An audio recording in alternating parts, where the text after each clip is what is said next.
Welcome back to Pull Up with Myles and Owen. We took off last week for the draft. We did put out a lot of new content on our brand new TikTok page, which you should go check out from some interviews there. But now we're back and the WNBA season is upon us, where training camp has already started. That's how quickly this moves. We go from the national championship game one weekend to the draft the next to training camp the week after. Free agency frenzy is fully underway. You're not going to recognize your team wherever you are for the first month of the season.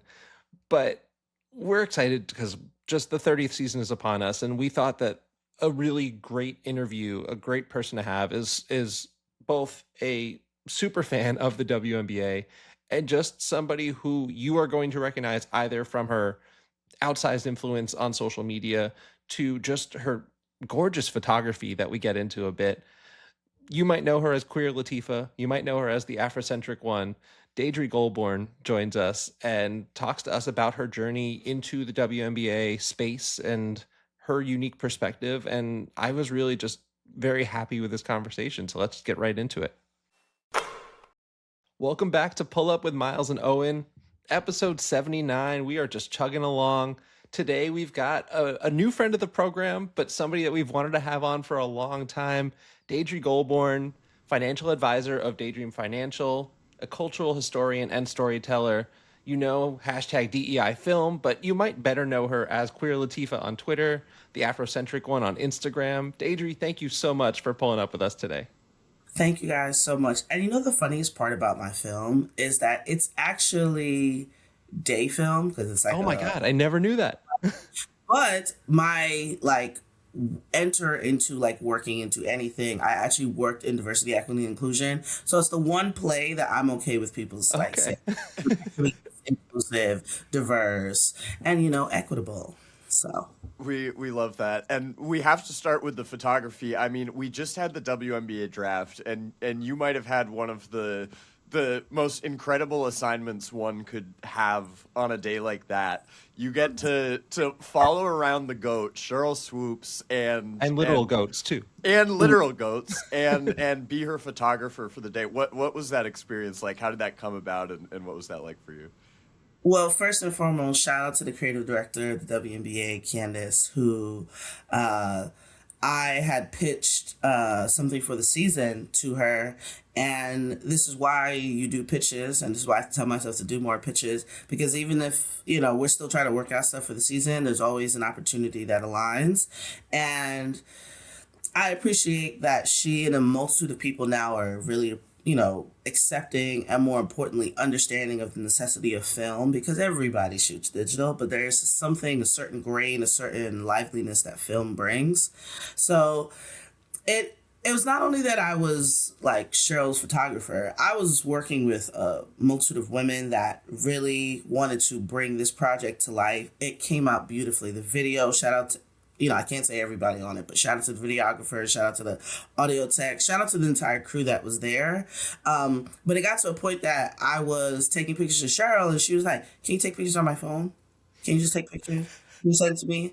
She's like, text me all the pictures." And I was just like, Sheryl doesn't know it, and I'll let her know eventually, but she's been my GOAT since I was a child. Since I didn't really, in track and field, that was my sport. There are not as many Black women that I think, other than Michelle Carter, that especially I did shot put and discus, very, very distinct events.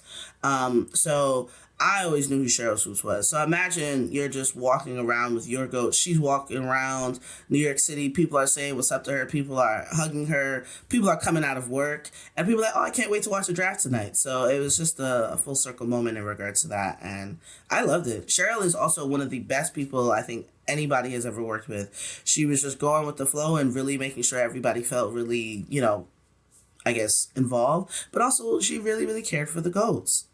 She really cared for the GOAT. I love that. Into one of them, and she's like, "I'm so sorry, baby," and the GOATs are raising their heads and talking to her. It's just amazing, just great times. That's incredible. I also appreciate the distinction of, because I'm such I'm so ignorant when it comes to the world of photography and film, but I can tell the difference in your pictures in the way that you described it, and. Yeah, we've gotten to kind of see the greatness of Sheryl in her post-playing career up close. We were just at I think I can say this, at a taping of Levels to This with our dear friend Tarika last night with their incredible podcast. And I mean, she's just the GOAT in every way, and to be able to get her perspective on the league today and so many different things, her experience. And, you know, like she was talking about how she didn't have a draft. That wasn't an experience that she got to experience. How would you describe, and you already did it a little bit, but just her impact both on you getting into sports and then just the greater impact of her in this space? Well, Sheryl, Tina, Cynthia, even players like Sue Wicks that I teaspoon that me as a young child, as a young Black queer child, also could look at and say, oh, not all of them identify as queer, but that they were professional athletes. I think every child wants to grow up and be a professional athlete. And to know that you can have a life after your athletic career, you can still be very involved, you can provide mentorship, you can provide community, but also that years later, it's been 30 years, people sincerely see the value, the immense value that Sheryl and a multitude of other players still bring to the game. But particularly Sheryl, I think there's a degree of personableness, there's candor, there's love, there's care that she it just comes naturally from her. And if it matters to somebody like me that did not play basketball, I can't imagine the level of sincerity that it lands for people that played and that, you know, more importantly, are now in the W, that are seeing in its 30th year, that I can't imagine what the W has planned, what teams have planned. And the fact that now the comments are coming back, I think all of this is kind of this nice, full, I guess, say it again, full circle moment. And I know what she wants to do. I know how more involved she wants to be. Just from the love that she showed on set, I could imagine that she will be in a much higher position with working with people as we continue to move along. Yeah, and I think that there were obviously the lean years of the W that now we're thankfully on the other end of, but in that time, those legends that paved the way were forgotten, and it's been really nice these last few years. There was not a lot of there was a little bit of friction. Mm-hmm. And we didn't feel that at all. I know the friction is not there. And for the newer fans, you know, that's why we're on Twitter to, you know, curse them out lightly. That's your welcome to the W moment if you're a new fan on W Twitter. I will say, last night was the first time that Owen and Sheryl had ever met. And then he had that same moment that you're talking about where she knows who he is just from seeing him tweet in all caps, probably. And it was just very, very sweet to see that. And I've been lucky to meet her a couple of times and covering AU and just, you know, being all over the place. But it was very sweet to see that interaction too. And like you said, she's just the kindest and the warmest person and just so locked in on everything that's going around everywhere. And we're very, very lucky. That's this year is going to be such a celebration. And we're very lucky that because the league is only 30 years old, so many of our legends are still just around and need to be celebrated in tandem with the greatness that we're seeing now with the sport picking up this popularity. And I love it so much. And that's hopefully the delayed start to getting everything rolling is not going to affect what should be a year-long, just beautiful, memory of simultaneously with building out the future. I did want to ask a little more, actually, though, about your photography start and Dei Film, because, like you said, there's something that's very authentic and throwback about just your style. You don't need to put on a watermark onto your photos. If someone's stealing your photo on Twitter, everyone knows where it came from. And I think that speaks so well to your style. Now and ask if it's still me, and I'm like, oh, it's not. It's probably, you know, somebody's disposable, but I love it. I know it's mine. But please continue. I'm sorry. No. I just wanted to ask, what was the origin of Dei Film, and was this something that you just kind of started as a one-off hobby, or did you always have this intention to kind of grow it? And did your love for photography stem there or grow as this grew? Whew, I can't imagine my life without a camera. My dad got me my first camera at 4. I'll always tell the story. When I moved to Long Island, Long Island, gotta make sure we're particular. He made me take pictures in our garden of flowers, and I had to learn how to focus. Then we would develop the photos. So my introduction to photography was actually film. Then when digital photography started taking off, he every other year would just get me a new digital camera. I had a Coolpix. I had every single Nikon little cute camera. I would just come back every Christmas and they'd be under the tree. So shout out to my dad. And he was a family photographer. So that was just a love and an area I really do think is genetic. Like, it's sincerely genetic, because I understand and was really good as a digital photographer, but something about film feels very inherent, and it feels normal. But also, I think as a historian and somebody that studied African American studies and history in undergrad, there's something that I've always leaned towards when it comes to vintage, older aesthetics, things that I have hundreds of records behind me, or over, hundreds of books, VHSs, DVDs that I've collected since I was probably, 10? And the camera just has always been the centerpiece for some reason. I worked for Spike Lee. I had done a photo shoot for a financial advisor, and then we sat down and did lunch after, and they were like, I think you really kind of understand and see people. So my camera is what got me into the world of financial planning. And I had always wanted, when I become a season ticket holder for the Liberty, I had always wanted to capture the game just a little bit different. And my friend, shout out to my friend Rock, got me an Olympus film camera. And I said, okay, this is nice. It's a simple camera. I get to take some pictures. But there was a degree of care that you have to have when it comes to shooting on film, knowing the right type of film to get, making sure that the ISO is best. You can really only kind of shoot on courts unless you have a credential with point and shoot. So you had to be really particular. You can't really shoot with flash. And then you have to travel with film, which is, it can't go through a scanner. So you have to make sure that it's hand scanned every single time. And I like that degree of care with everything, with my life, my girlfriend, with like just being able to nurture this craft. And then there's the other side of it where I'm taking pictures of people, and I give it to God. I give it to my late mother. When you are just kind and talk to people and you ask them, would you like me to take a film photo of you? People love the idea of film. It's very unique and they are already interested in it.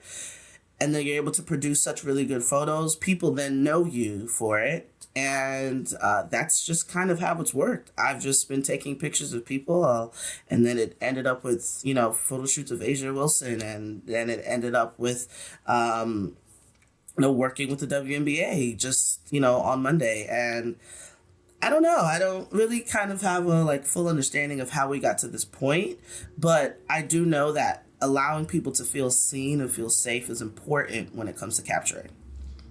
I love that answer so much, and the level of care and warmth that you bring is so evident. Like it really, we appreciate it so much, and it shows up in the work. Like the relationships, I think, are at the core of that, and it's just a testament to who you are and how you move in Barclays Center and everywhere else that we're lucky to run into you. What was your journey getting into the WNBA? I mean, you mentioned loving Sheryl growing up, but how did you get into this league in a broader sense? Well, it's a fun, when you grow up in New York, you automatically, I would say, become a Knicks fan because the Nets were in Jersey at the time. You can pick and choose if you want to become a Mets or Yankees. That's most likely regional. I'm from Long Island, so I naturally became an Islanders fan. But there was something about the New York Liberty that it seemed as though everybody could be a fan. It was not very regional. Most people in New York growing up, I remember going to games. I remember a very, very distinct orange hat that one of the ladies in our town had. She was she's probably still a season ticket holder right now. She used to wear this New York Liberty orange hat, very involved in my like local community politics, and that was my introduction to Liberty. And then obviously, as I got a little bit older, I was no longer competing in track and fields. I was, back in the New York City scene after undergrad at the University of Buffalo. You hear of this team now that I'm older, and they're moving to the Barclays post COVID. I had went to the game with my then ex girlfriend, or my then girlfriend, and they had put us on a kiss cam. I was like, okay, inclusive. Um, and never even got the footage. Wasn't gonna post it now, thinking about it.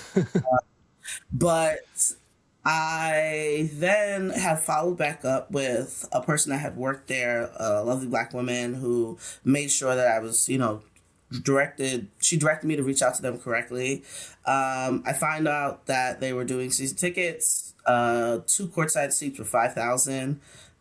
I had a great first quarter in, financial planning, and I said, I can't curse. Can I curse? Oh, yes. Go for it. I said, fuck it, let's do it.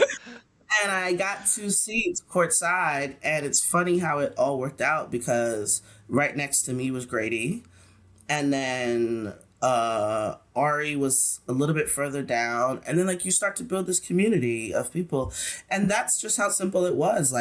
I went to one game. I grew up with very Caribbean parents. We didn't go to a lot of basketball games. You were going to watch basketball at home. You were going to study. We didn't really, my sport was track and field. That's what we did. So I went to one game and I said, no, I'm all in. And that's just how I am with everything. I experienced it once and that's it. And I was a season ticket holder for 3 years, $100,000 and, well over probably 500 to 1,000 tickets. Between 500 and 1,000 tickets. I think over 1,000 because we did some work with the Sparks as well.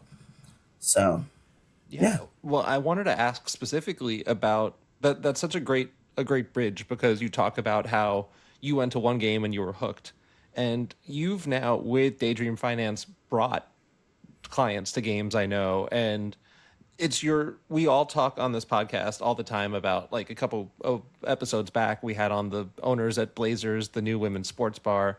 We've had on photographers. We had on people that worked with Ehrlich. We've had on people around the sport.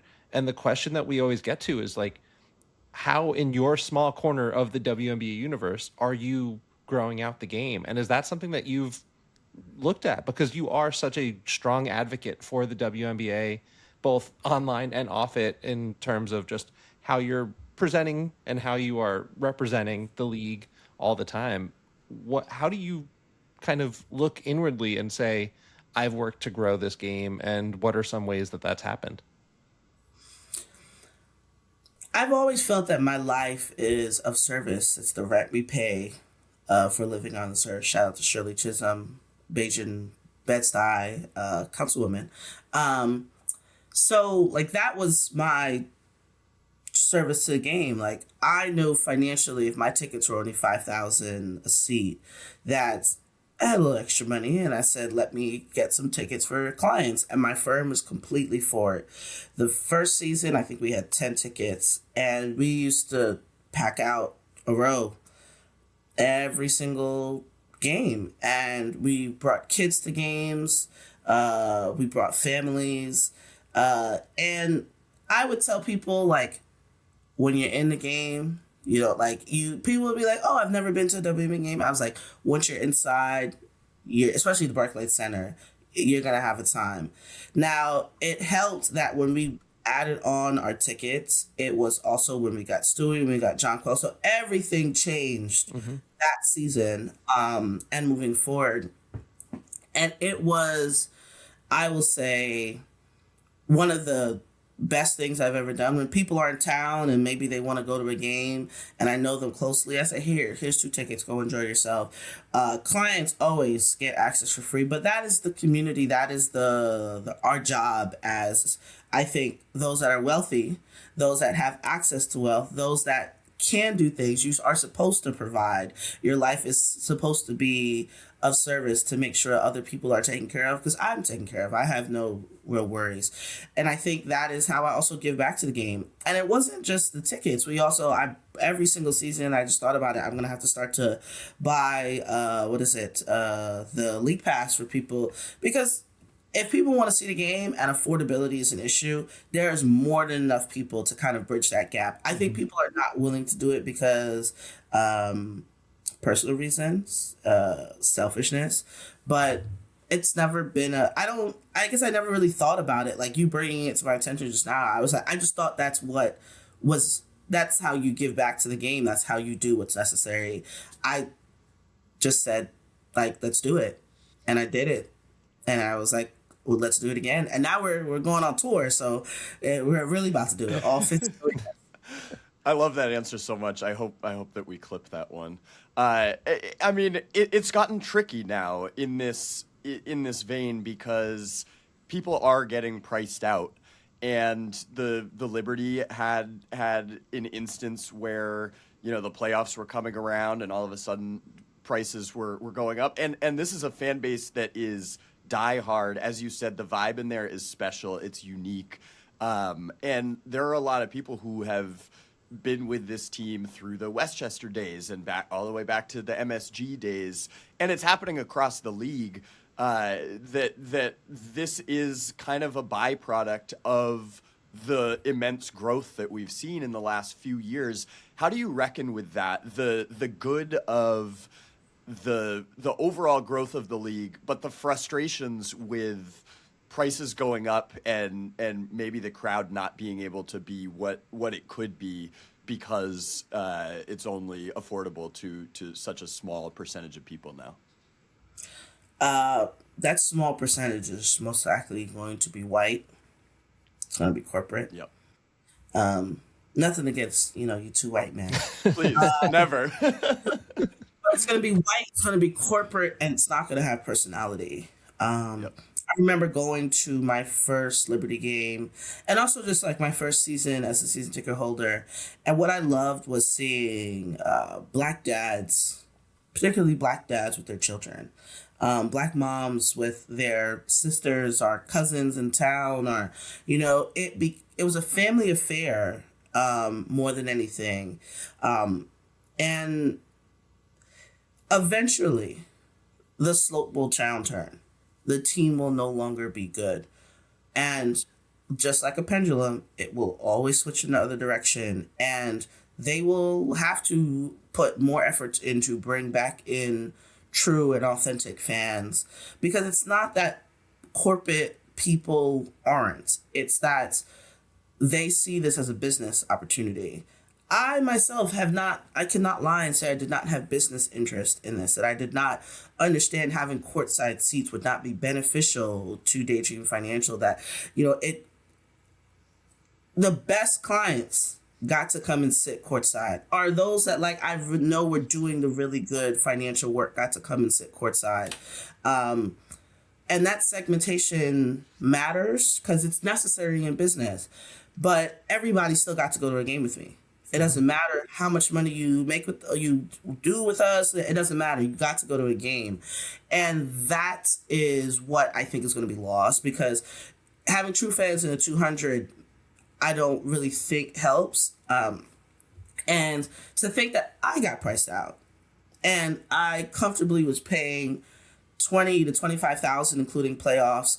When we got the numbers back for the finals last year, if the Liberty made it to the finals, it was going to be $15,000 for 3 or 4 games. I thought that's, you start to look at stuff and be like, yes, I had 2 seats, but that is ridiculous. Mm-hmm. And the last finals where we made it, where we won, I had clients that sat in VIP, that sat in their regular seats, that sat courtside. People were taken out of their retirement because let's say the game was on Monday and we won. We needed to pay by Wednesday. We needed to pay by Thursday. And that is really difficult. And we're in a very different financial time. And I had conversations with the CEO. I've had conversations with the Liberty staff. And I said, when people have to start choosing between their mortgage and their tickets, what is going to happen? And I don't think people should have to make that decision. I think that these are luxuries that should be enjoyed. There are ways that this can be priced effectively to be inclusive. But in the game of business, inclusivity does not matter, nor does things being equitable. And that is where somebody like myself, that is where other collective groups, brands can come in and not just bring influencers and not just bring people of notoriety. I met these two people at the draft last year. It was a man and his 3 daughters, and they just wanted to take pictures with Anissa Morrow and other players that were on the Liberty or Connecticut Sun, who's sadly having their sunset season. And I said, listen, when they play the Connecticut Sun, I'll put 4 tickets aside for all of you. He brought his girls after work, and he said that's the most fun. Ellie, shout out to my sis, went up to the road to go take pictures with them. And that is the sort of moments that you can create. And those sort of moments can't be lost in this game, because that's what matters. And I don't know. I've gone to therapy about it. I've talked to my therapist about it, because you look and you wonder what will be lost, but then you also think you have to remain hopeful and say, what can you still offer and provide to make sure it's still there. Mm-hmm. Yeah, I think that there's so much here that you said that's so important, and that Owen framed it as reconciling the growth of the league with, yes, things are going to go up, but we've seen this across men's sports where there's this sterility. You can't watch a Yankee game without seeing half of the seats behind home plate being empty, because they're those padded seats that are now thousands and thousands of dollars each. That's where your loudest and proudest should be. They should have those access. That's what makes such a strong advantage for the home team, is that you've got those diehards, the people that are with you in the trenches, and that's not the 9-to-5ers that are coming from big corporate meetings. Those are the people that are scrounging together because this is a part of their identity as being Liberty fans. And I think after a game. Yeah, exactly. So I appreciate you also just understanding that you have a outsized influence when it comes to those voices, because you are literally putting your money where your mouth is, and you understand that you have a voice in this space because of how much investment you've made into the growth of the sport, the growth of the team. And I was frustrated when, we spoke at the end of last season and you were, entertaining offers from other teams and other leagues, which was one of the kindest. And also, you don't understand your influence until after. I don't think I also properly was recognized from the New York Liberty. I know the W recognized it, but the influence that I know that I've had, not only just on Twitter, but I physically used my own money to make sure people were in seats. Mm-hmm. I hosted Pride. I hosted the West Indian Night multiple years, brought in DJs. Friends were employed through the New York Liberty, shot games. All of this brought eyes to everything. And my seats went from 22 or 23,000 to 69,000. Yeah. Did I use that money to go buy a luxury car instead of paying for that? Yes. But I also think about the fact that is not a jump that you see anywhere. I went to school at the University of Buffalo. I grew up with a multitude of Buffalo Bills fans. They were priced out, but the jump still wasn't that drastic. Mm-hmm. Yeah. And then, it's courtside there. You can always sit somewhere else. Who else is going to dance with Ellie? Contribution itself. Who else is going to dance with Ellie? That. I do wish that there was an opportunity to grandfather in fans that have been there. Grandfathered Ray. Jesus. It's So wild. ridiculous. It's Minimum so. rate was, I think, like 71,000. If you Joe Schmo came off the street and wanted to sit, it was 71,000 or 75,000, either or. Still, a very good Mercedes-Benz E-Class, price. Wow, man. I have a lot of thoughts here. I think we probably should move on because we could get stuck here. The last I'll say is that like 2020 I got credentialed, but back in 2019 when the Liberty had announced that they were moving to the Barclays Center, I had been covering the team from afar and I bought season tickets and I said I'm going to invest in this. And then obviously COVID hits and my 2020 tickets get bumped into 2021, but at that point I've already got a credential. And I was, even though that was much better, those seats were much better than our media seats were. I was told if you're media, you have to sit by the media section. So that year was just a year of giveaways for me. Every friend that showed any interest, I mean, that's how Owen and I met. Was I gave him some seats that year for games because we were writing together at Winsider and we hadn't.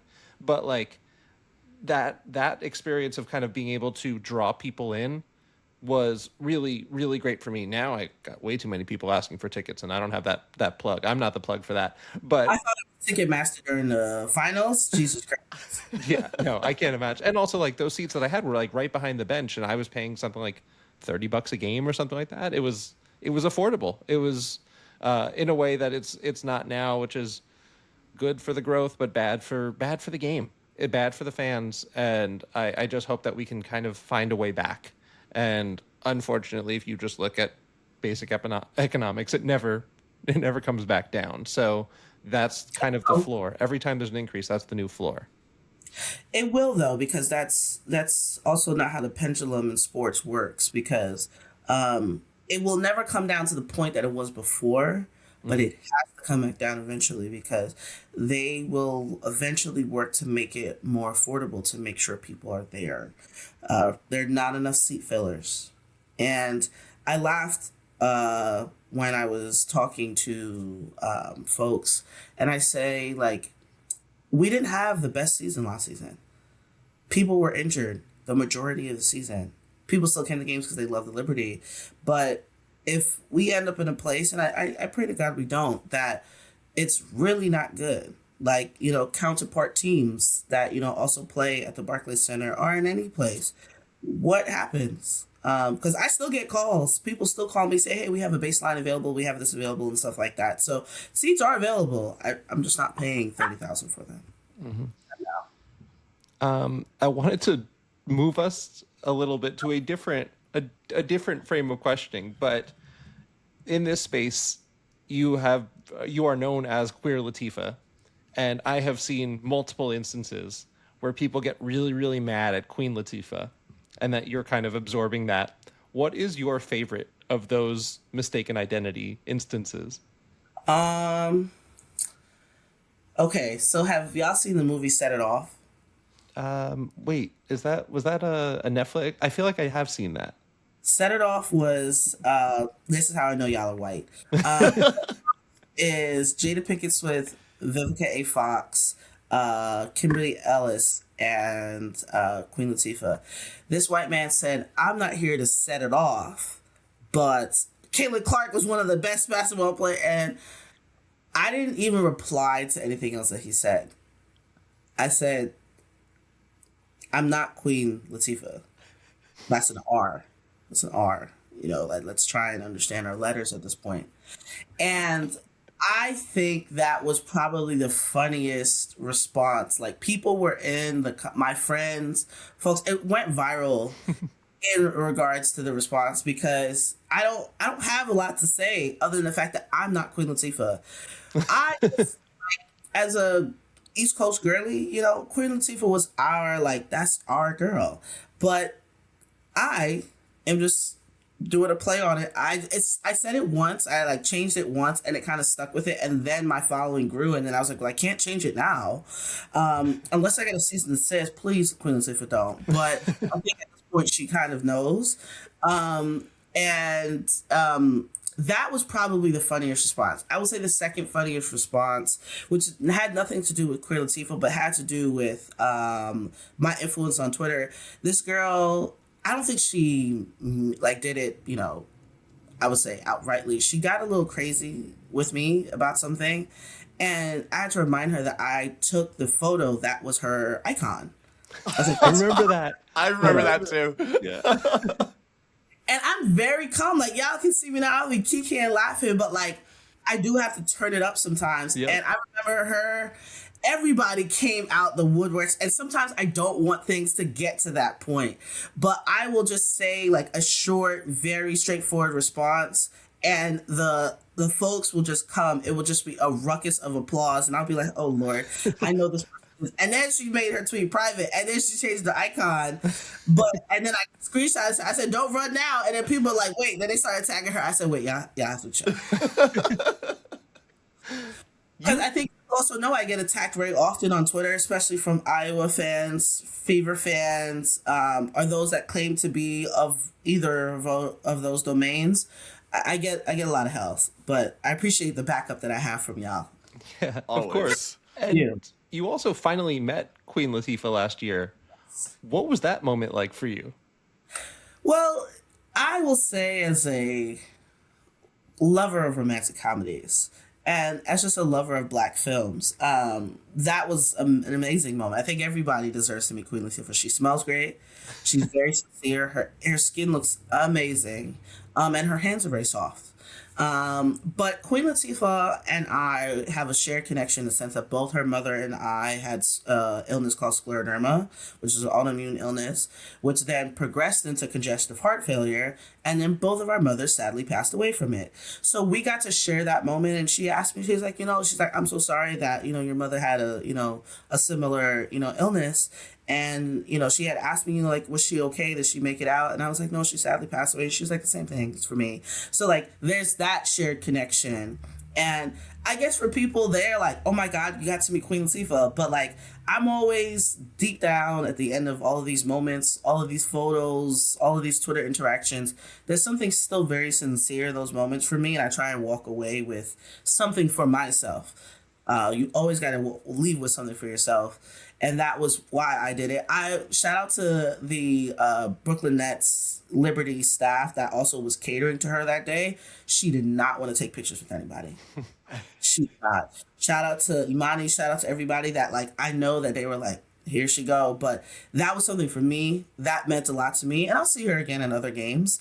But that was really fun. And then to post it, people were like, Spider-Man, like...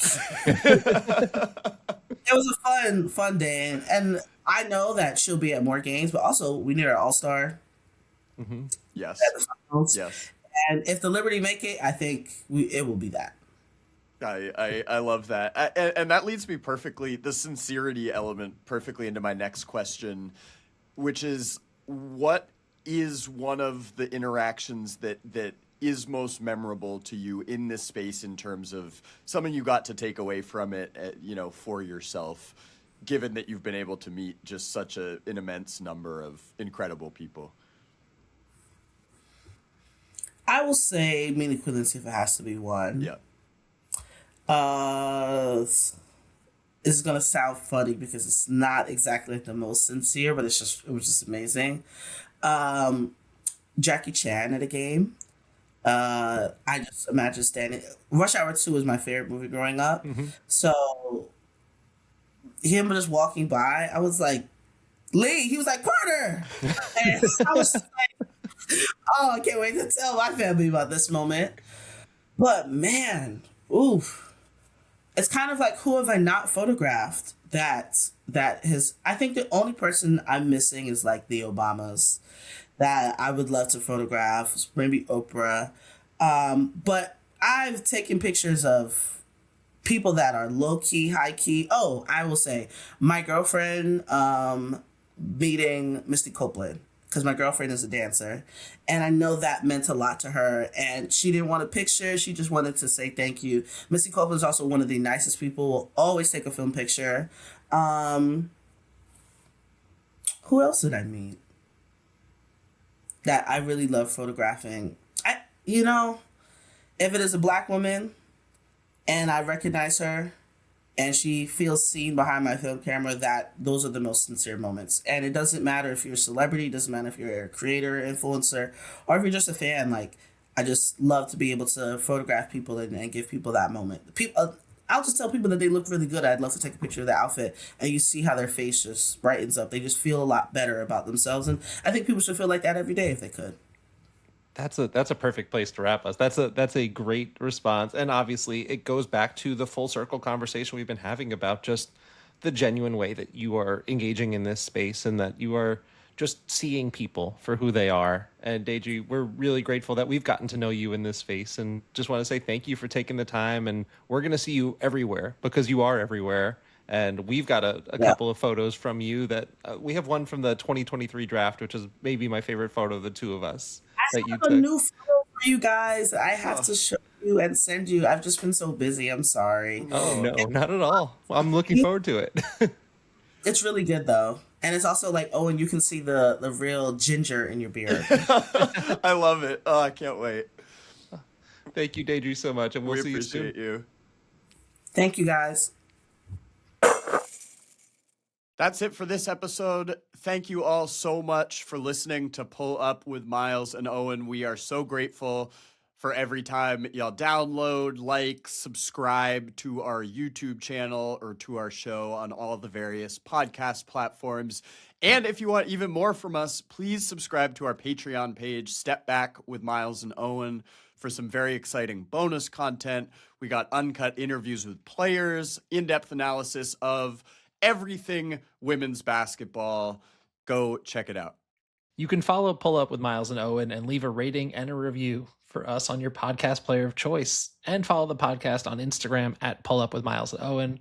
And subscribe to our channel on YouTube, which Owen just mentioned, at Pull Up with Myles and Owen. And you can follow me on Twitter at Myles Ehrlich.